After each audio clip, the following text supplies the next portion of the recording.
Today, I'll be speaking to DJ Logory about saving our young men. Let me briefly introduce him before I bring him on. DJ was a young man who felt lost in his early 20s, even though he had loving, supportive parents. Through that experience, he saw firsthand how many young men struggle silently while parents search for ways to truly reach their sons. He understands what it's like to lack confidence and direction, and that lasting change has to come from within. That realization led him to create Be That Guy, a movement designed to help young men build confidence, purpose, and a sense of identity in a way that feels authentic and relatable. Hi, DJ. Welcome to the show. Thank you so much for having me today, Dr. Sikandri. I am so excited to get rolling. I'm excited to talk to you as well. This is such a great conversation that we're going to have today about saving our young men, right? Yes, we need to save our young men. I was one of those young men who needed saving, and now it's an honor to repay the favor, right, if we can. So let's talk a little bit about how you got started. I did do a little brief introduction about you. So just tell us a little bit more about what got you to doing this and why this is such a passion project for you. So when I was 21 years old, so I graduated college from in Rochester, New York, and I graduated from a college called St. John Fisher College. And when I graduated, I had this big grand vision of what I thought my life was going to look like. I had a job, was technically an internship in marketing and graphic design. And what happened was I ended up getting fired from that job in a very interesting way. And when that happened, all of what I thought was going to be my future essentially dissolved. And I had to start making some corrections, or some mid-course corrections, as my father likes to say. And around that time, I was starting to kind of panic a little bit because all of my friends were getting jobs, all of my classmates were getting jobs, and they were posting about them on LinkedIn and Instagram. And I kept asking myself the question, like, what did I miss? I thought I did everything right. And each day I was slowly getting worse, not only with, I think, my belief in myself, but my confidence, my self-image. And what ended up happening was one day, I actually ran into an old basketball coach of mine named Scott Gibbs. And we met at my gym, actually, that I was working out at. He saw me, he came up to me. I hadn't talked to him in probably 3 or 4 years. And he asked me how I was doing. And for the first time in like 6 months, I decided to be honest with somebody. And I was like, I'm actually kind of a mess. I could actually really use some help right now and some guidance. And so he essentially became my first mentor at age 21. And he started to kind of coach me on a weekly basis. We met maybe 2 to 3 times a week, and we started working together for the next 3 to 4 years. And around COVID time, we decided to start a business called Acres of Diamonds. And Acres of Diamonds is a mental fitness and leadership business that we ended up creating an 8-week corporate mental fitness training for various businesses within the Rochester area. And as I got more heavily involved with that, I got just introduced to more parents, and specifically moms, who was like, hey, my son is 17, 18 years old. He's lacking some confidence or some discipline, or a little bit of direction. Would you be open to working with him? And so that kind of started what is now Be That Guy today. And so a lot of the young men that I work with now, it's kind of like me when I was in that young, late teens, early 20s type of season of my life.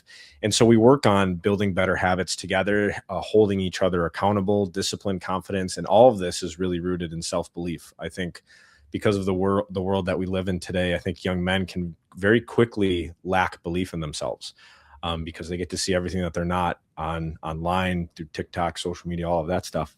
And so really, I think what we're doing is we're helping young men believe in themselves again through accountability and building better habits. So that's kind of my whole story and how it all came to. I feel like it's a really confusing, if not scary, time to be a guy right now. From a woman's perspective, I'm seeing a lot of women post about men aren't approaching me. Why aren't men dating? What's going on with the loneliness epidemic when it comes to men? But it's scary in that there's the Me Too movement that's happening, where a lot of women started falsely accusing men that made a lot of men very afraid. Like they don't even know what to do. Like they're saying chivalry is dead. It's like if you open the door for somebody, they might yell at you and be like, I'm fully capable of opening my own door, but they don't realize that that's sending a very terrible message to men. So that's what I'm seeing. But what are you seeing that men are currently struggling with? If it's not the toxic masculinity issue, What are some things that young men are struggling with right now that you're trying to address or help them with? I think it's just the lack of social interaction right now, just because of the way that the majority of young men have been raised today, right? And if you think about, young men, what age did young men get a smartphone in this day and age? I personally got a smartphone when I was, I think, a senior in high school, and I didn't get social media till I was a sophomore, junior in college. Now, today's day and age, they're probably getting that much younger. And when you have access to technology that is as impressive as it is today, I think naturally you are more comfortable, right? Technology is created to make things more convenient. And so I think a lot of the problems that guys are facing with today when it comes to like relationships or dating or not being seen as creepy or anything like that is a lot of this can just be done without ever actually talking to a woman or to somebody who you might be interested in, right? If you think about the dating apps or you think about all the online communities or you think about just how easy it is to order food to your door and never actually communicate with people, I think a lot of the women who, like the Me Too thing, I think a lot of this really comes down to confidence within a man. If he was to approach a woman who was interested, who he was interested in, how does he approach her? How does he make her feel safe? How does he stay curious, ask her a question and actually listen to her without the thought of, oh my gosh, I'm going to be creepy and this is going to go horrible? That takes reps of actually getting in the arena and actually doing that. I can't tell you how many times going through college I watched my buddies fail, quote unquote fail, talking to a woman, and we came back and we busted his chops, and then they like went back out and they tried to talk to another one. And in a night they might have talked to 10 different women, and then one of them said, hey, I'm actually interested in you, like, yes, you could buy me a drink. And then it was great. And like some of those guys actually ended up finding their girlfriends that way. And so today's day and age, I don't think guys are really doing that a lot because of not only the Me Too movement, but also because of the fact that I can just talk to all of them just from my phone at home. Yet eventually, do you want to actually go meet her out in person? Do you want to actually get some reps with social skills? And so I think that's really the big challenge that I'm personally seeing with a lot of these guys is it's very easy for them to stay in their rooms, to play their video games, and to be comfortable on their phones and never actually have to interact in person. Well, the whole interaction in person is very different than sending a one line or text, right? And Oh so yeah, there's body what language, you right? guys, I mean, I'm sure what you're doing is similar to what girls are doing, is that we're talking to each other via text and very short-handed messages, Mhm. or social media, just maybe saying one quick little thing that's not really meaningful, but to sit across from somebody and have a meaningful conversation, I feel like men and women are lacking that these days. I mean, I'm talking about the young kids, like you said. Thankfully, I didn't grow up with a phone when I was younger. You didn't end up growing Mhm. up with it until later. So you were able to develop those social skills. Mhm. But these kids are getting it in elementary school and middle school. All they're doing is watching videos, Mhm. texting, shorthand. Yeah. So how do you teach them those things? I mean, I think this is an epidemic that's affecting not only kids in the United States, but Mhm. around the world. So what if we don't do something, how do you think this is going to impact us in the future and how we're having conversations? Yeah, I mean, I think all we're really gonna do is create more isolated young men, and to your point, probably some isolated women, right? I was actually having a talk with one of my good friends a couple nights ago, and we both were kind of talking about the challenges that women were facing, the challenges that men were facing, and I was like, I think men and women are both the problem and the solution. Like, I don't think it's geared towards one side. I think just because of the culture that we live in today, I think everybody is kind of getting affected by this. But one of the cool ways that I personally think that we can kind of start to put a little dent into the lack of socialness is this idea that I like to call getting in the arena. And it's something that we actually talk to a lot of the guys about who are interested in kind of pushing themselves a little bit like 10% outside of their comfort zone. And I'll give you a good example. One of the young men in our group, he's in his mid 20s and he wanted to get in the arena and just get better with his social skills. And so he was doing DoorDash actually. And he was doing DoorDash, and he's in the process of now actually getting into like architecture school. Yet he's just doing this just for some income and stuff. And so what he did was, part of his growth commitments on a week-to-week basis, we have the guys set a growth commitment, and it's essentially a professional commitment that they're making to the group that's going to help them grow professionally. And so this young man said, hey, I'm going to talk to 8 people that I've never talked to before. Doesn't matter if it's a guy or a woman. He said, I'm going to say hello to them, ask them one question, and then I have to listen to what they're saying, and then I have to report back into the group what the person's name was, the question I asked, and what they said. And so this young man did this. And I remember the first week he came back, and I think he had, out of the 8, I think he hit like 6 of them. And we were like, all right, like, who are the 6 people? He's like, I met this guy, Mark. He's like, I delivered Mark some food. I asked him what the highlight of his day was. And he said, me actually asking him what the highlight of his day was the highlight of his day. And he's like, we had a good chuckle, and he was like, it was great. And so he literally went through and told us all these people that he had met.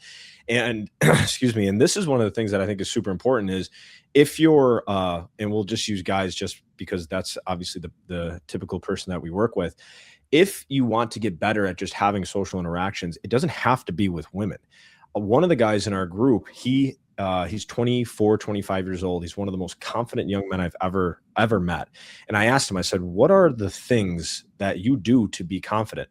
The first thing he said was exercise. He said, I think that's very important to men. He said, the second thing is to actually be okay with rejection. He said, so you actually have to go get reps in being rejected.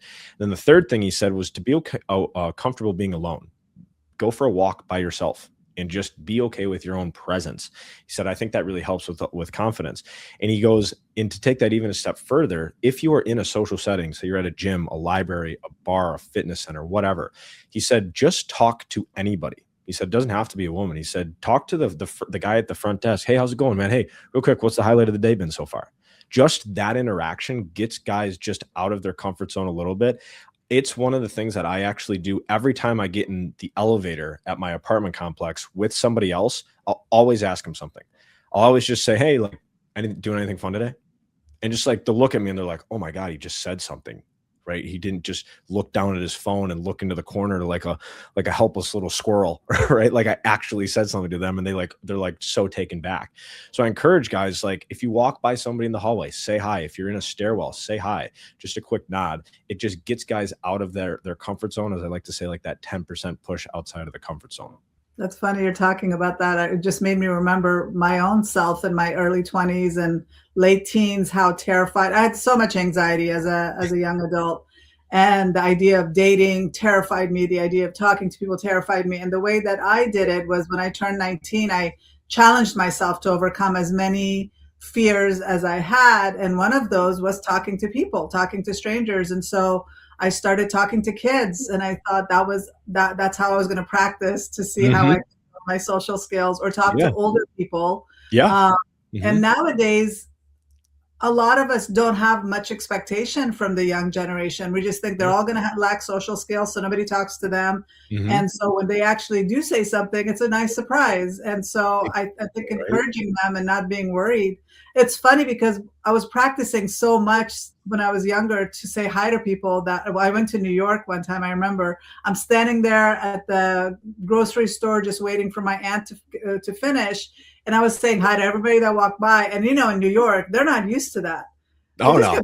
Dirty look, like, who the heck is she? And why is she saying hi to us? Who is this California sunshine trying to, like, they didn't like that at all. So it's like a time and a place, I guess, for it. But just like you said, just keep practicing.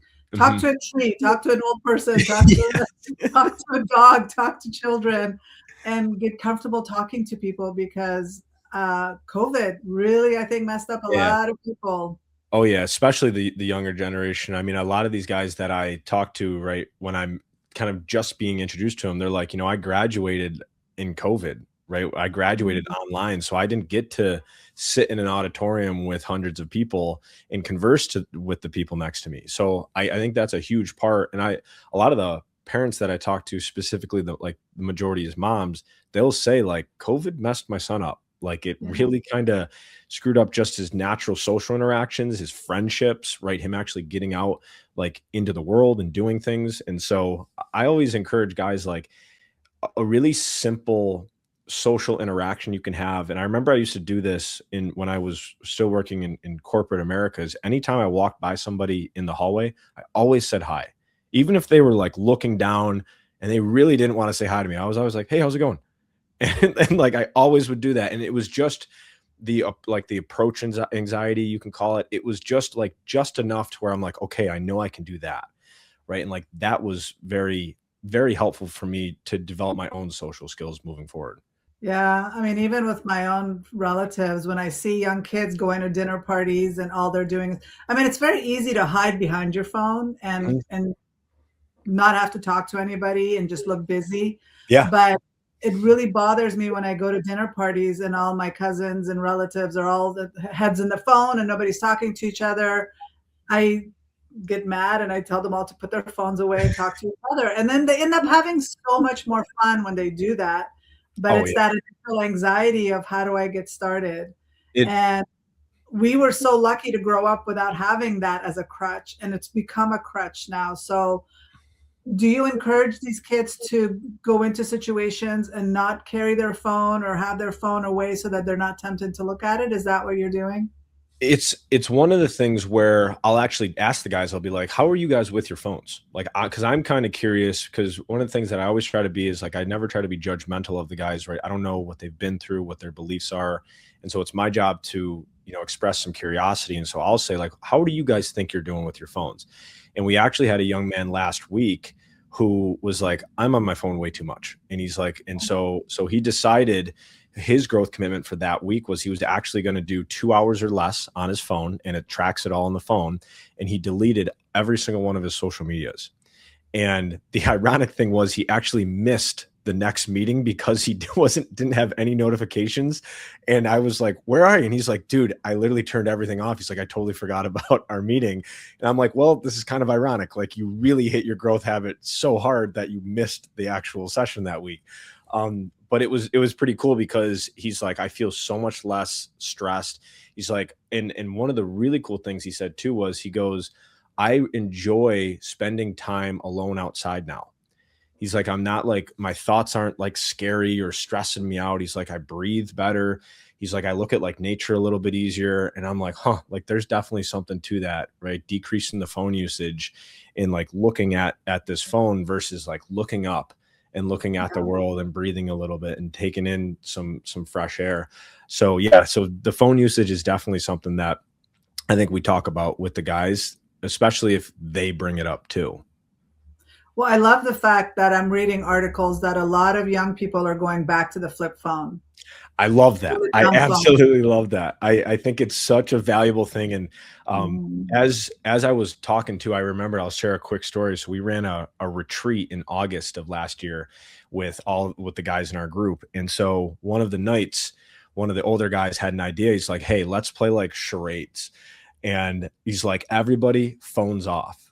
And so like every dude, it's probably 9:30 at night. We just got back from dinner. We're all excited.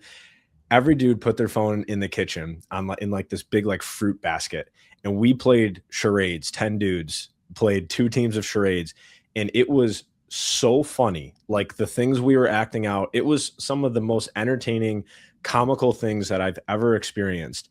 And not one guy was on their phone. And I Wow. was thinking, I'm like, this is what guys I think deep down really want. Like they want that brotherhood. They want to just mess around with each other and they want to just have fun. Like I really don't think like I think the world has told us to value filters and Instagram and likes and comments. And when you take it all away, we actually I think have more fun. And I got to see that on like a very visceral level. And so I remember that so much. And I remember after the guys were like, why don't we play in charades again? Right. And like guys want that type of brotherhood and that type of community without the phones. And research has shown that over and over again, where people were sent away to a camping ground and Mhm, all their phones were taken away for a week. And they mhm. come back, and it's amazing the impact on their physiological response. Their blood pressure is down, they're sleeping better, their digestion improves, they are calmer, they're happier. Mhm. And this is proven over and over again. And brain rot is a real thing now, where kids are just laying in bed scrolling and not even aware of what they're watching anymore. And I know I had to do that this year, stop myself from scrolling, because mine isn't Instagram or TikTok. I'm on YouTube Shorts, and it's so easy to get my information, my news, in 1 minute clips. Before you know it, you've scrolled 60 little clips that are 1 minute, and a whole hour has gone by. So I'll cut way back, and that's made a huge difference for me. And I love that people are, even adults my age, are going towards dumb phones now, which is such a great trend that we're going towards. Is that what we call them now? Dumb phones instead of smartphones? Yeah. I love that. That's awesome. I want a dumb phone. I think it's totally necessary, because one of the things we do is we track sleep. So like each guy will have like a bedtime and a wake time. And the main goal of that is obviously to provide a little structure for their day. And we know the values of sleep. And it also helps them with just putting their phone down and like going to bed at night. And I encourage a lot of the guys to get an analog alarm clock and keep their phone outside of their bedroom. And those analog alarm clocks, those things are violent. Like those things will wake you up out of a deep sleep. I ironically have had the exact same analog alarm clock from my aunt, who got me it in like 3rd or 4th grade. And it's just never broke. And so I'm like, I'm just going to use this thing until it breaks. And it's loyal to me. It always wakes me up. And so I encourage the guys to like keep the phone out, buy a $20 analog alarm clock, and you will sleep and wake up way better. Well, once you fix your sleep routine and you have a bedtime routine where you go to bed the same time every single day and you wake up the same time, you're no longer going to need an alarm clock. Like mine's been such a huge part of my sleep routine that I no longer need an alarm clock, which is really nice. Like my body naturally wakes up. But those violent alarm clocks, I do remember that they do have some that are a lot softer now, where they slowly build up, so they're not such a shock to your system. Yeah. But I love that idea of not having your phone in the room with you. I say that all the time. Mine is in the kitchen all the time, charging overnight. And if it's an emergency, somehow I will get alerted. I will figure it out, and I can hear the phone if it's ringing in the kitchen, but it's not in the bedroom. I'm not tempted if I wake up in the middle of the night to start scrolling. So I'm glad that you're focusing on that with the kids, because when you sleep, you're resting, you're repairing, and you're more productive, more functional the next day. So baseline. Yeah. And I feel like there's a lot of studies coming out about the importance of sleep. Like more people, I think, are interviewing sleep experts, like sleep doctors. And it really is, I think in Matthew Walker's book, Why We Sleep, he talks about how it's like it's like a legal performance enhancing drug. It's like the most impressive legal performance enhancing drug that's ever been created is sleep. So I wish more people would take it more seriously. If people knew what happens during sleep, they would be running to bed every night. Like your brain is literally washing itself. That just blew me away when I learned that my brain is literally washing itself, clearing out all the debris and the junk that I've collected, editing all the scenes that I've seen throughout the day, and then my body is resting and repairing itself. Why would I not allow it to do that? We would never let our phone continue to function that way. Why are we doing that to ourselves? Yeah. And sometimes you think about I think they actually talk about this in the book Why We Sleep, but I think it was like Tom Brady and LeBron James, like they were talking about how many hours of sleep they got per night. And I think LeBron James was getting like 10 to 11 hours of sleep every night, just because he knew the value of it with his performance. And it's like, man, these are world-class athletes. It's like, what if we treated ourselves like a world-class athlete? Imagine how much more stuff you'd get done, how much better you would feel. Right. So yeah, I think, keep the sleep top of mind. But I want to focus on or emphasize the fact that it's not the number of hours of sleep, it's when you sleep. So a lot of kids are like, well, if I sleep from 5 a.m. until like 2 or 3 p.m, that's good enough. But it's not, because our body and our brain are synced with the setting and rising of the sun. And so when the melatonin level is at its peak, which is between 10 to 11 o'clock at night until 2 a.m, that's when we need to be asleep, because that's when we can go into that deep coma-like sleep. So if the sun is setting around 7 o'clock, it takes a while for our melatonin levels to increase. Of course, with all the lights that we have in our home, that makes a big difference as far as like how much melatonin we have. And the solution is not taking melatonin. I want to say Yes. we want to naturally allow our body to be in sync with the rising and setting of the sun Mhm. and get into that deep sleep between 10 at night and 2 in the morning and be asleep during that 4 hour block. Mhm. I've kept track of my sleep, and the majority of my deep coma like sleep is in the first half of my sleep. Mhm. And then the rest of it, you're cycling back and forth between deep sleep and dream sleep. Yeah. And so the last thing we do before we wake up is in our REM sleep, which is Mhm. our dream cycles. Yeah. So we need to make sure we have both of those. And I just wanted to emphasize that it's not how many hours, because I know a lot of teenagers, they're up all night and they're sleeping all day. That's not the solution. I completely agree, and I think that's a very important point because I a lot of the guys when they come in to our work, they're like, I'm like, "What time you going to bed?" They're like, "I don't know, like 2, 3 in the morning." I'm like, "What time are you waking up?" And they're like, "I don't know, like 11 or so." They're like, "So I'm getting the 9 hours or I'm Yeah. getting 8 hours." I'm like, "Yeah, it's jacking up your whole schedule, dude." I was like, "We gotta adjust this a little bit." So typically the guys will get more towards like the 10 to 11 bedtime and then like the 7 to 8 wake time so that it can kind of be a little bit more natural. Perfect. And I know a lot of guys are offered jobs, especially when you're starting out in your career. If you're working for Amazon, for example, or whatever company, and if you're a beginner, they offer you the night shift and they might even pay you a little bit more. I've had so many of my patients get off that schedule because that little payment is not worth it. That's the World Health Organization actually considers that a carcinogen, that Oh, yeah. sleep cycle of sleeping Mhm. overnight or being awake all night and then sleeping during the day. The night shift is not a healthy thing. And no matter how much money they're giving you, do Mhm. not take that position. Yeah, that should be illegal. The night shift position at Amazon, because we know, I mean, to your point, right? It's a carcinogen, right? It's literally killing people. Yeah, and it doesn't have to be Amazon, it could be whatever. But I know that for a lot of young people, that's what they offer because the older people understand that and there's no way Mhm. they will take that position. Oh, yeah. But you do have options. You don't have to take that. Go somewhere else. Do Yep, your I 9 to 5. completely agree. Yeah. So another thing that I did mention this earlier. Can you talk a little bit about what's going on right now with this whole? I don't want to like say feminist, but there is this negative reaction towards toxic masculinity. Mhm.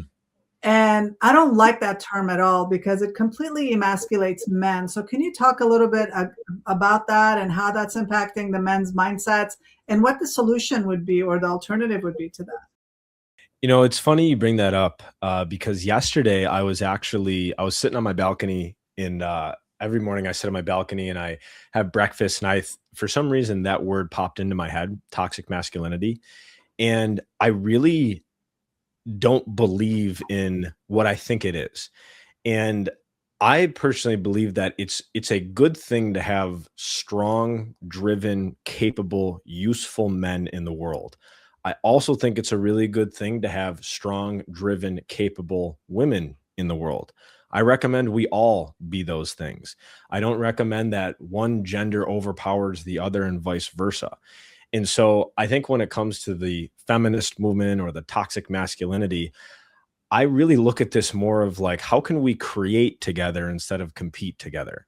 Right. Like, I think of like really great relationships are people who integrate their lives together. They don't compete against one another.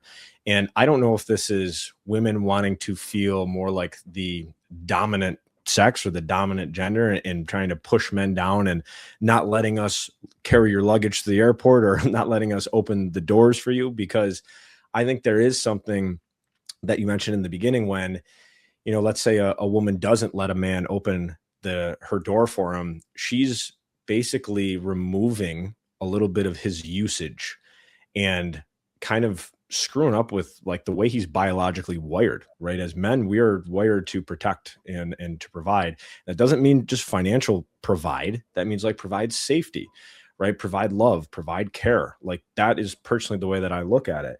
And so I think when it talks about like toxic masculinity, I I think it's just a term that we use to get clicks, in all honesty. I think it's a term that we use to piss people off.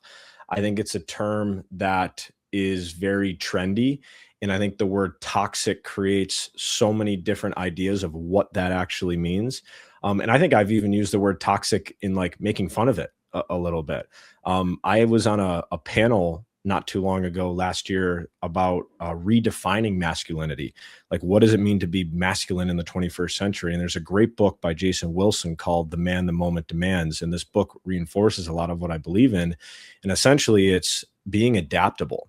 I think masculinity today is knowing when to exercise your hard skills, like confidence, discipline, toughness, and intensity, and knowing when to exercise your soft skills, empathy, kindness, love, curiosity, and understanding that in any given moment, I might need to change, be adaptable to be the man that the moment demands. And so that's a lot of the stuff that I learned from Jason Wilson's book. And so, I think I still can learn more about the term toxic masculinity, but in all honesty, I don't really believe in it. I think there's probably, I think it was created to piss people off, in all honesty. Well, you're right. It is pitting women against men, and it's confusing women because now women don't know what a real man is. And when he's being kind and generous and wants to provide and protect or open the door and do all of those things, women don't understand how to take that anymore. And so when they're no longer talking to each other and they're pitted against each other, how are they supposed to come together? And that's impacting future relationships. And like I said, the confusion for women, instead of competing, we need to complement each other. It's okay to admit that I don't want to be as strong as a man. I don't want to have to do all the things men do. That's not equality for me. But for some women, they're buying into this mentality that I am everything that a man is, I have to be, instead of we need to complement each other. We need to complement our strengths and let him lead where he's strong. Let me lead when I'm strong. And I think that's being lost in this divisive conversation of toxic masculinity, or I'm a strong, proud feminist, and these jargon buzzwords are creating division instead of bringing people together. Yeah, and I think too, there's a little mixture of maybe ego involved, and even, I mean, I don't know a better word to use, but like intelligence, right? Like I think people who are very, whether you want to call it emotionally intelligent, emotionally aware, never really get too aggressive, right? Because they're always like curious, and they're always kind of like, like maybe maybe there's, right, what part of the problem am I, right, producing, right? What do I maybe need to change? And so I personally try to surround myself with people who are curious, who are aware of, hey, we're all kind of broken and messed up in our own way. And I think it's really cool when we're actually open to talking about that. Whenever I see a woman or a guy expressing toxic traits, I'm just like, stay away from them, right? Because they're just honestly probably going to seep into your awareness. And then, you become, the average of those 5 people. So I think those people too, if they are expressing toxic traits, whether it's toxic femininity or toxic masculinity, I think they just want to feel significant. And right, don't we all want to feel significant, right? We all want to feel seen, heard, and understood. And I think when people are like, that's toxic masculinity, that's this, I think it's putting them above them. And I think it's creating this gap of significance so that they feel good and that they feel strong. And I don't agree with that. I think we can do a better job of respecting people, even if they believe in things that we don't believe in, right? I think that's where curiosity comes in. I think everybody's on their own path, right? That's cool. As long as it's not, affecting me, my income, and my family and things like that. Like I'm pretty solid with whatever you want to do, yet I don't need to feel bigger by putting you down, right? Like that's, I think, an important piece to all of that toxicness. Well, I love the way that you said that it's just toxic behavior, regardless of whether it's feminism or masculinity. And let's call it what it is. It's the behavior that's toxic. And it doesn't why do we have to attach it to masculinity or femininity? It's just, let's recognize what the toxic behavior is and avoid that, and not paint all men with this wide brush that they're all masculine or they're all toxic, and all women that are all toxic, whatever. It's just, what really concerns me, and this is why I really wanted to have this conversation with you, is you are trying to help young men But at the same time, this is helping women as well, because young women are being misled. They're Mm-hmm. being there's a confusion is created through these social media posts. So a lot of young women don't know anymore what to look for. They don't Mm-hmm. even know how to recognize a healthy relationship. They don't even know what a healthy boundary is anymore. And so this is really impacting women and men. It's not just one or the other. And I'm glad that you're doing this to help the young men. And I hope that a lot of young women listening understand that this is also impacting them if we don't end up changing our thoughts and our ways of looking at things and stop competing. And it's not us against you. We need to collaborate. We need to complement. We need to work together, because it's for the betterment of society. It's not, there's no way a dominant culture of women is going to be the answer, or just a dominant culture of men. Throughout society, we've always had them complement each other and support each other, even though, have we had mostly male leaders? Yes. Mm-hmm. Is the solution to have more female leaders? I don't know. Mm-hmm. I think everybody needs to work towards their strengths. Mm-hmm. And that's not, I don't want to go towards the politics of it. I just think socially, we need to focus on getting along and complementing each other, and also supporting the men in our lives, and the men in our lives need to support the women in their lives. I completely agree. And I think too, I bet you if you looked at, so I don't even really know like what is the definition of toxic masculinity, right? I bet you if you looked at that definition and you took away the term toxic masculinity and you showed it to a couple women, there's probably pieces of that definition that they want. Right. And so this is where I think it can be confusing to women, because then if I said, hey, by the way, this is what a toxic masculine man does, they're like, oh my God, am I toxic? Am I the problem? So now it just confuses the heck out of them. Right. Because like, I think it's good to have men who, like, we can use the bar example just because I think it's a very simple example. I think it's good to have men who feel confident in talking to women. I think it's good to have confident men in the world. I also think it's good to have confident women in talking to men, right? I think it's good to have confident women in the world. Do I think there is a gender that should be more confident? No. I think we should both be strong, healthy, capable, useful humans. I think that will build a better world, right? And so, if we can understand that and realize that these definitions that we've created, it's almost like stereotypes, right? Like there's parts of stereotypes that are probably true. That's probably why they were created in the beginning, right? So there's probably something to like the toxic masculinity or the toxic femininity, where it's like, I personally want a woman who's confident. I want a woman who can walk into any area and she feels like she owns the place. Doesn't mean she does, but she's got that energy. It's like, that's attractive to me. And I think I also would agree that a woman would probably want that in a man, right? I'm not abusing the power. I'm understanding that with great power comes great responsibility, right? I think there's an Abraham Lincoln quote that's like, if you want to test a man's power, test a man's character, give him power, right? Mm. So I think a lot of us, comes down to character, right? And this is where it kind of connects back to the ego as well. And I think we need to distinguish that there is abusive behavior, there is toxic behavior, there are people that are abusing their power. I mean, we see a lot of our leaders are failing in that character test right there.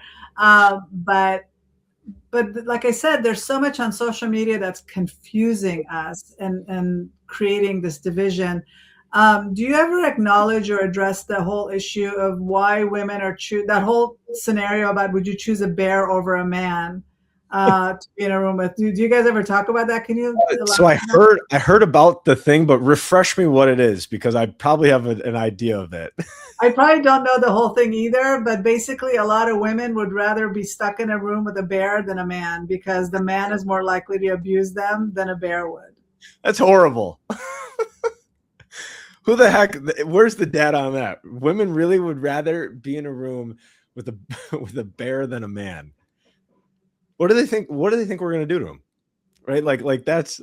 I think that's my next question. Is like, are we really that bad? Right? Like, have we really messed ourselves up that much? Because I think and because I mentioned this like a little bit earlier, right? I think men and women are both the problems and the solutions, right? I think there's things men do that are not good that we should stop, and I think there's things we do that are good, and vice versa.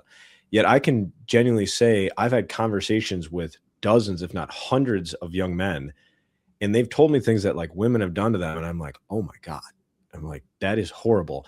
And I've also talked to a lot of women, and they've told me things that men have done to them, and I'm like, oh my god, that's horrible. And then I've also had really good stories, right? So the bear versus the man one, like that's really interesting to me. Well, I think it's the small percentage of these horrible cases that are Mhm. constantly in our faces and constantly being talked about that's making it seem like it's the majority. And Yeah. it's not.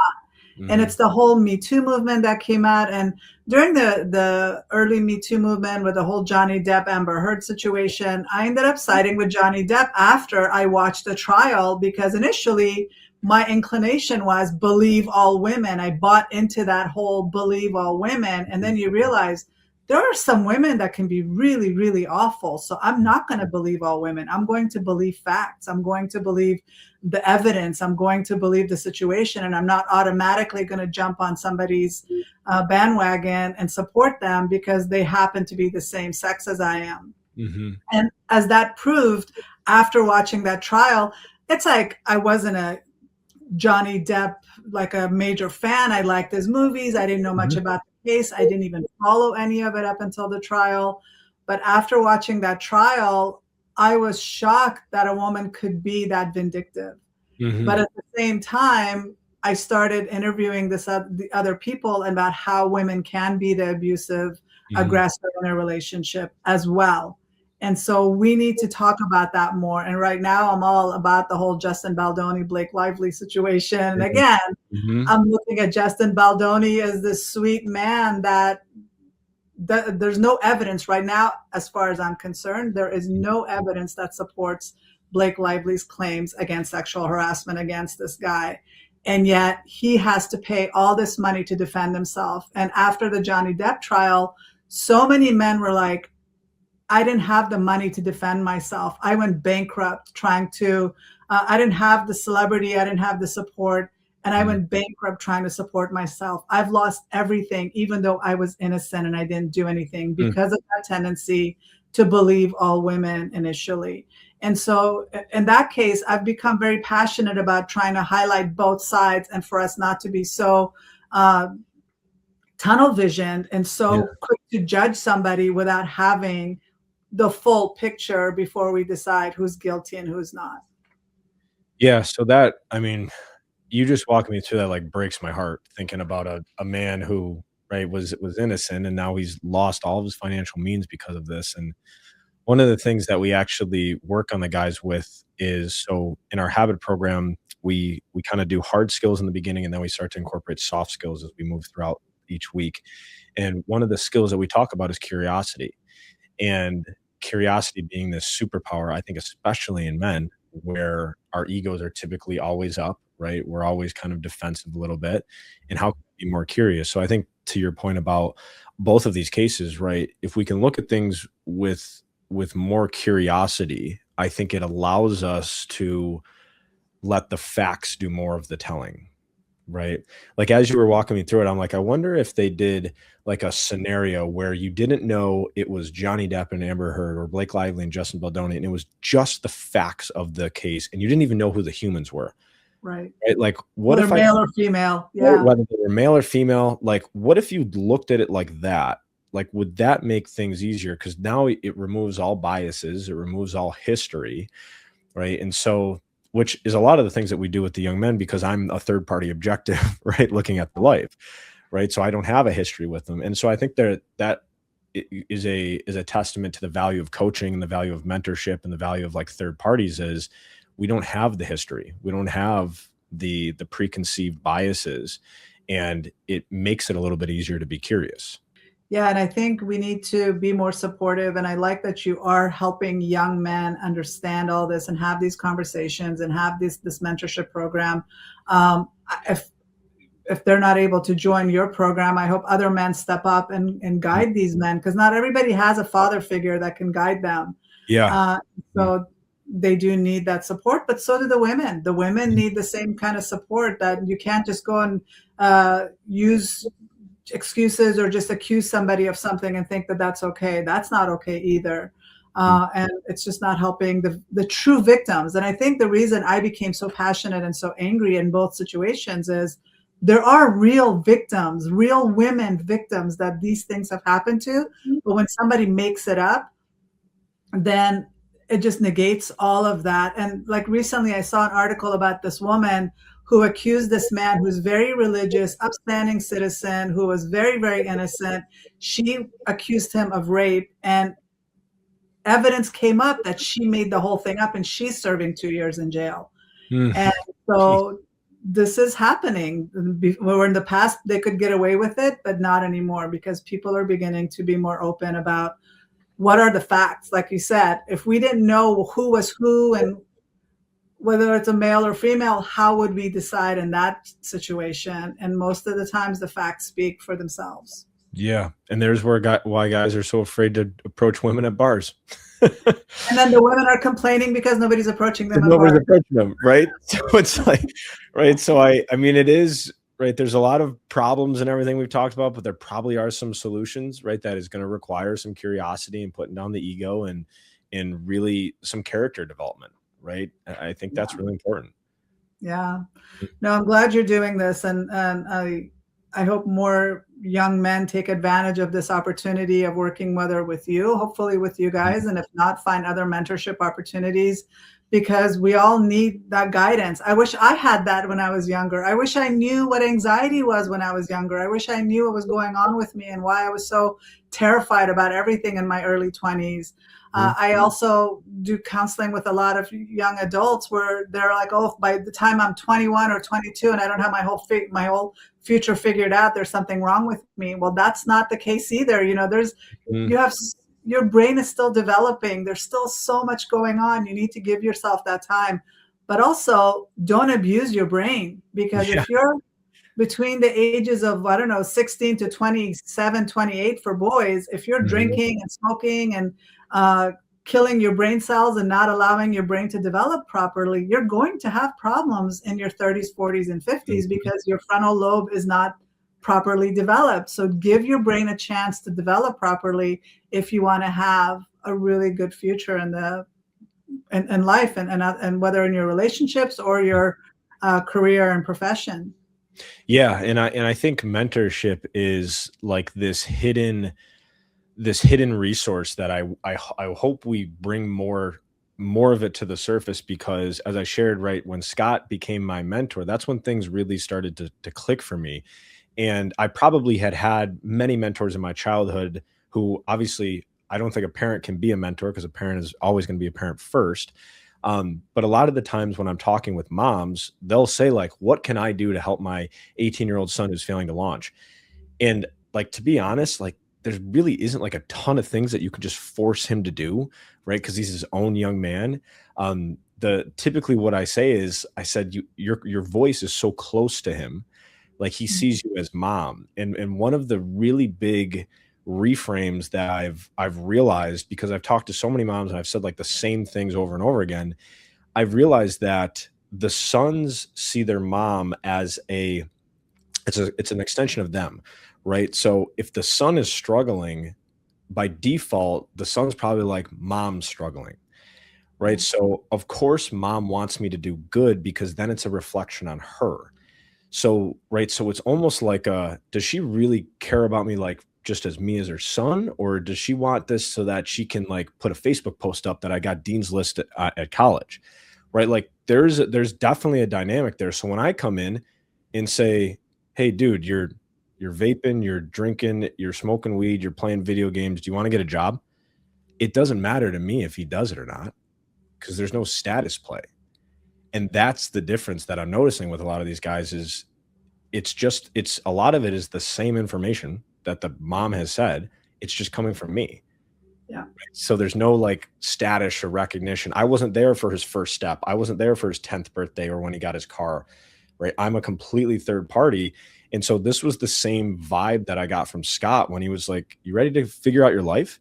And I remember thinking to myself, like, it doesn't really matter to him, like, if I say yes or no, right? Like, so why not say yes? And so that's, I think, the dynamic that I'm trying to communicate to a lot of these moms. And selfishly, yes, it does bring be that guy into the picture where it's like, hey, we can do this for your son. Like, that's the whole point, right? Isn't the goal to get your son to point B of he has a job, he's independent, he's confident, he's happy. Imagine what that's going to do for your life. You get to finally go on the vacations with your spouse. You get to get the massage on the Monday morning instead of worrying about your son, right? Like those are the things that I'm working on communicating to moms specifically, so that they can see that and be like, oh, my voice is just too close to them right now. Well, children learn to tune out their parents at a very young Mhm. age. I mean, I'm a psychologist. I help teenagers and young adults all the time in my practice, but I don't have that influence on my own child. Mhm. So she will not listen to me. I could say the same thing that she's hearing on TikTok, but if she hears it on TikTok, it's way more valuable. Right? And Isn't that so interesting? And I've experienced that, right? Like I just actually posted something yesterday or 2 days ago. I remember when I was training in high school for college football, I trained with this defensive end from Princeton, this D1 huge guy, and he said, "Hey, I drink 3 protein shakes a day to keep up with my protein intake." And I was like, "Oh, that's a great idea. I need to start doing that." Went home that day, hammered 3 protein shakes. My father was like, "Dude, I've been telling you to do this for 6 months. Like, what happened?" I was like, "Oh, well," it's like he told me to do it and I did it immediately, right? So there's probably so many yeah. instances where, right, people have had their parents tell them something, they say, "Sounds good, mom, dad," and then 20 minutes later somebody else says it and they're like, "Hey, that's a great idea." Right? It's the same content, it's a different dynamic. Yeah, like I said, I get paid to help other people's kids, but yet my own kid I can't. So if I couldn't do it as a mental health professional, an average parent has, the same issues. And Exactly.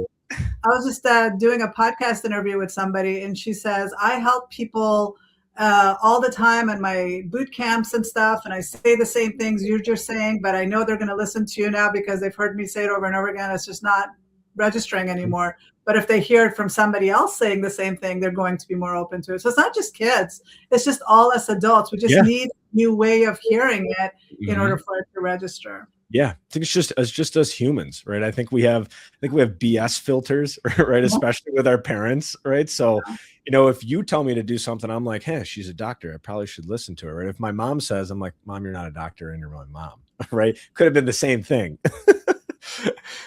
But I'm saying that even my own child, it doesn't matter whether I am or not. So Right, right. So that's your own problem, unfortunately. well, I'm saying a TikTok influencer has way more influence on my own Yeah. child than I would, where I can help other people's kids. And so Mhm. this isn't something we take personally. Yeah. If we can have somebody else come in and say the same thing, or we're aligned with what the message that they're teaching, have Mhm. that person talk to your kid, whoever Mhm. that is. We used to live in a global community where we had grandparents talking to us, we had neighbors talking to us, Mhm. we had teachers talking to us. Kids don't have that anymore. Let's go find those people for them. It doesn't have to be us. It's not an ego thing. Get the Mhm. kids the help that they need, whether it doesn't have to be from us. And usually it shouldn't be from us, because Mhm. kids will hear it from an outside source way more than they would from their own parents. So, Mhm. well, this was such a great conversation. I love talking to you about this. Can you tell us a little bit about where people can find you and connect with you? Yeah, so if anybody's on social media, I'm typically most active on Instagram. So you can follow me at DJ Logory, DJLOGORY. I post every day. A lot of that stuff is derived more towards young men. And so we also have a YouTube channel that I'm starting to post more stuff on. You can just type in, you can do like / at be that guy with 2 Y's. It's actually our YouTube channel. And then our website is bethatguyclub.com.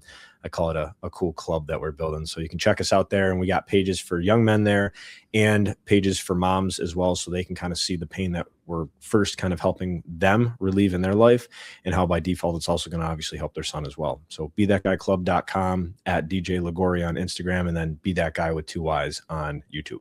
I will have all of that on your show notes so people can reach out to you. But thank you so much for being here and having this discussion with me. Thank you so much for having me. I absolutely love this discussion as well, and I really appreciate it. So thank you.